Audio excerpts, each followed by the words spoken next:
Meninggalkan kekacauan di kota Yankang, Qin Mu baru saja menginjakkan kaki sebelum dia sempat menenangkan diri, dia tersapu ke pusaran kekuatan Sekte Setan Surgawi.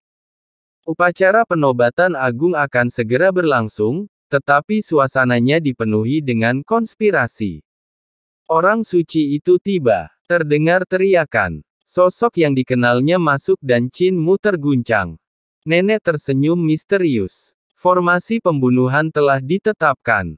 Permainan catur telah dimulai. Akankah Qin-Mu naik tahta dengan mulus?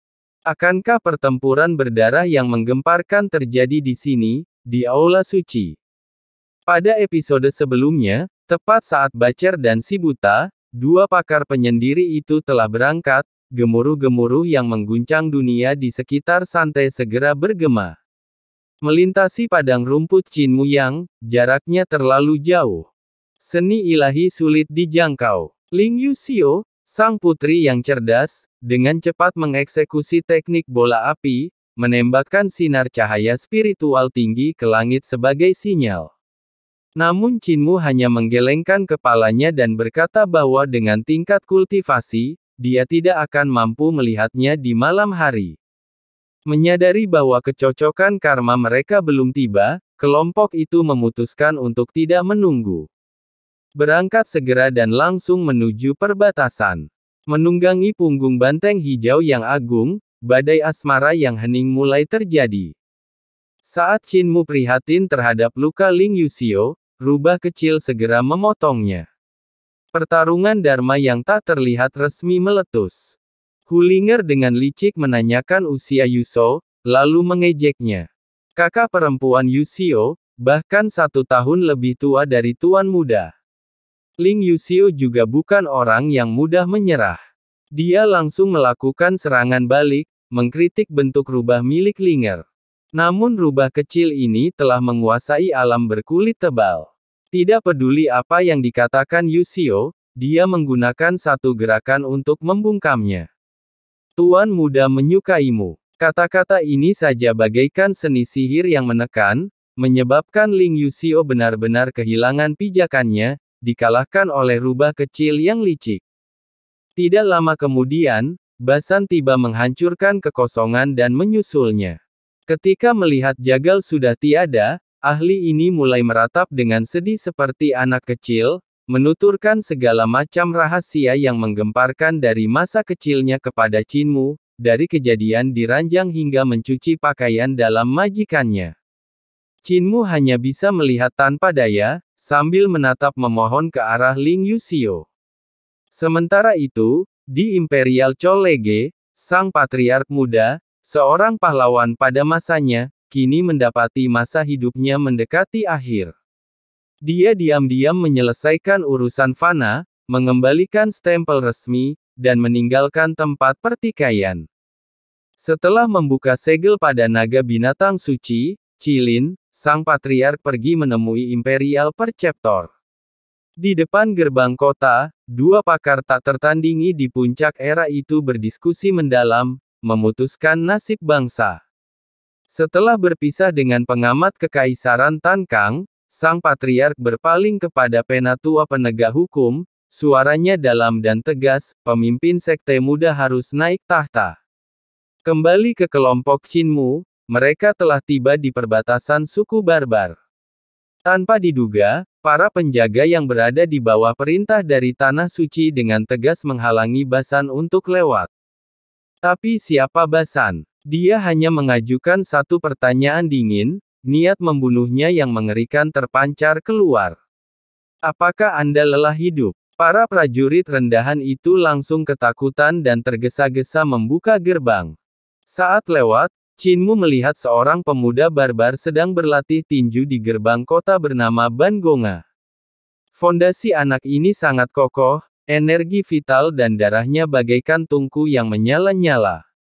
Melihat kelompok Qin-Mu, Ban Gonga dengan lantang menantang, bersumpah, dan mengalahkan Marshal Khan di masa mendatang.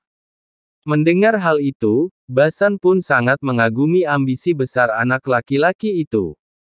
Namun keberuntungan dan kemalangan tidak dapat diprediksi.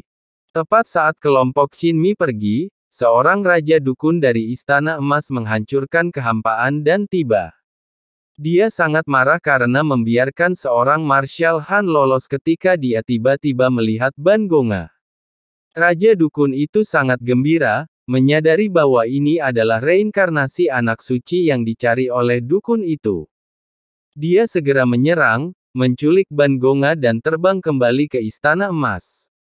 Di aula suci itu, sebuah ritual mengerikan terjadi. Dukun besar berwujud manusia kering, layu, dan mengerikan itu terbang keluar dan memasuki tubuh Ban Gongu. Dalam sekejap, jiwa muda anak laki-laki itu langsung dilahap dan dimusnahkan karena tindakan yang mengubah takdir dan menghancurkan surga ini. Sang dukun agung tahu bahwa seorang utusan dari dunia bawah akan datang untuk mengambil jiwanya. Ia telah memerintahkan dukun suci untuk membentuk formasi tulang putih besar dari tulang belulang 17 generasi sebelumnya untuk mencegatnya. Sesuai dugaan, tak lama kemudian, sebuah kapal hantu dunia bawah terbang dari dunia gelap. Di atas kapal itu ada seorang pelayan tua dari dunia bawah, yang memotong kertas menjadi prajurit dan kuda kertas. Pasukan kertas ini menyerbu untuk menyerang formasi tulang emas. Pertarungan yang mengguncang langit dan bumi antara hidup, mati, dan dunia bawah terjadi tepat saat utusan tua itu hendak merebut sisa jiwa sang dukun agung. Proses reinkarnasi berhasil diselesaikan tepat pada waktunya. Ban Gonga yang baru membuka matanya, senyum aneh muncul. Akhirnya, hal itu dapat dianggap sebagai keberhasilan. Qinmu menerima perintah rahasia dari sang patriark, yang menuntutnya untuk segera pergi. Masalah ini mendesak. Tanpa sepatah kata perpisahan, Qinmu hanya sempat dengan cepat memurnikan tungku pil roh sebelum diam-diam pergi bersama Linger, hanya meninggalkan siluetnya yang memudar dan kekecewaan tak terhingga bagi Ling Yuxiu.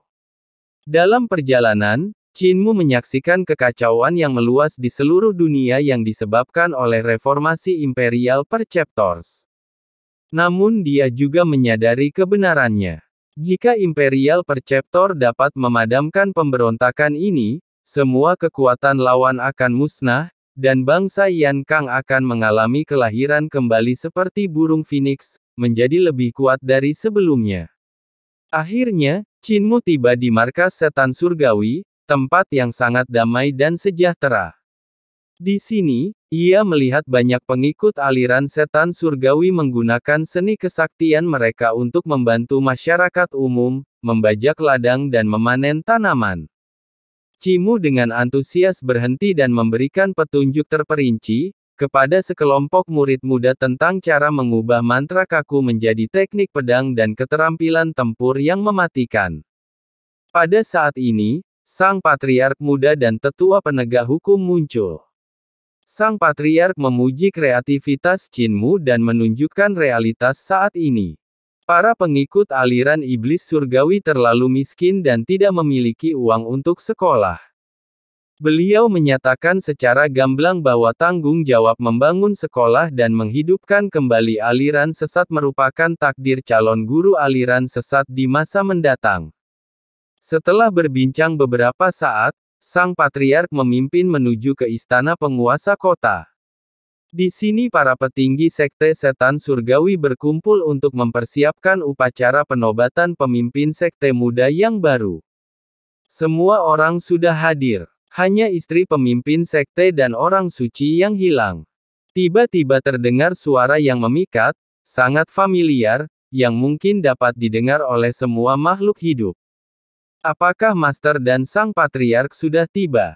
Itu nenek. Suaranya membuat semua tetua tersipu dan jantungnya berdebar kencang. Pikiran mereka tergerak. Sang kepala keluarga harus keluar sendiri dan meminta agar nenek tampil dengan pakaian wanita tua yang jelek agar upacara tidak terganggu.